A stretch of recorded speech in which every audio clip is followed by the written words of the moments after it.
Aladdin, one of Disney's greatest classics, is traditionally known as a magical tale set in a fictional Middle Eastern setting. Inspired by the stories from 1001 Nights, the film takes us to Agrabah, a city full of mystery, adventure, and of course, the magic of the genie. But what if this magic hides something darker? According to a popular fan theory, Aladdin doesn't take place in the past, as we usually imagine, but in a distant future, following an apocalyptic event that wiped out modern civilization. This idea completely transforms the way we view the movie, suggesting that the city of Agrabah is actually the remnants of a devastated world, while the genie is a survivor carrying memories of our era. What supports this theory? Cultural references that seem anachronistic, a desert-like environment reminiscent of a collapsing world, and technological elements that appear out of place in time. But do these clues really point to a dystopian future, or are they just creative touches to enrich the story? Prepare to dive into a new perspective on Aladdin. And in the end, decide for yourself if this theory makes sense or if it's just another imaginative journey by fans. One of the pillars of this theory is the cultural and technological references made by the genie. From the moment he emerges from the lamp, he mimics pop culture figures such as Arnold Schwarzenegger, Jack Nicholson, and Groucho Marx, as well as referencing modern technologies like airplanes and video cameras. How could the genie know about these things if the story truly took place in a distant past? An intriguing explanation is that the genie isn't just magical but someone or something that existed during or shortly after our modern era. He mentions being trapped in the lamp for 10,000 years, which could indicate that, before his imprisonment, he lived in a period of technological advancements similar to ours. In this case, the imitations and references would be memories of a time he witnessed before a global collapse. The arid landscape of Agrabah might be more than just an artistic choice. A desert world with limited resources is often associated with post-apocalyptic scenarios. In a context of global destruction, such as a nuclear war or extreme climate changes, it's plausible to imagine deserts as the survivors and cities being rebuilt with what remained. Furthermore, trade and life in Agrabah revolve around basic goods and items that seem like relics, such as the magic carpet and the lamp, which could be seen as remnants of a much more technologically advanced civilization. Another point of interest is the combination of seemingly medieval elements with traces of modernity. For example, while the city itself evokes an ancient historical period, the Cave of Wonders is a structure that seems far more advanced than the rest of the world. The entrance, featuring a tiger that speaks and moves like a machine, could be interpreted as a piece of futuristic technology. This mix of eras suggests that the civilization that created such wonders disappeared long ago,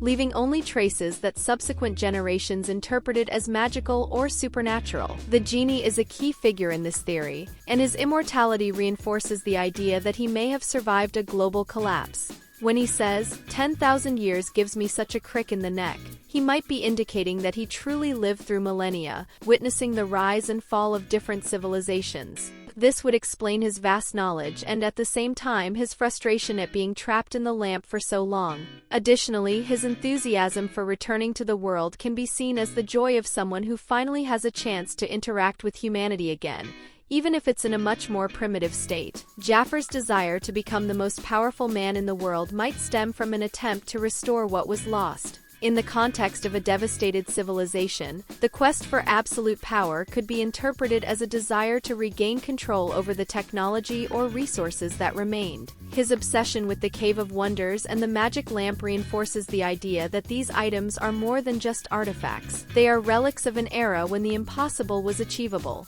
One of the strongest arguments against this theory is the comedic and anachronistic nature of the genie. As a character, he constantly breaks the fourth wall and uses pop culture references to generate humor, something very common in Disney animations, especially in the 1990s. These jokes don't need to be interpreted literally within the story's timeline. For example, when the genie mentions Arnold Schwarzenegger or imitates an airplane, this might simply be a way to connect the audience of the time with the character, without implying that he lived during those periods. Robin Williams, who voiced the genie, was known for this style of humor. Aladdin is an adaptation of a classic tale from 1001 Nights, a collection of ancient stories set in the Middle East and Asia.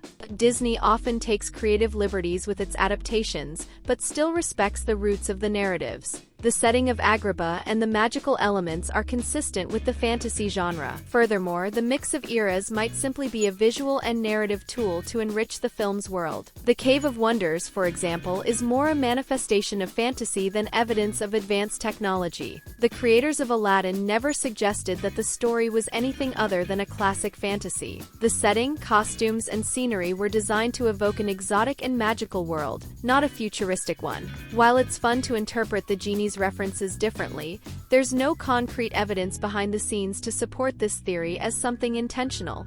Unlike a scientific or futuristic explanation, magic is a central element in Aladdin. The genie, the flying carpet, and the supernatural events that permeate the story reinforce the idea that we're in a world where fantasy is the norm. In this context, magic doesn't need a rational explanation, like advanced technology. The theory that Aladdin takes place in a post-apocalyptic future is undoubtedly a creative and fascinating interpretation that completely transforms the way we see the film.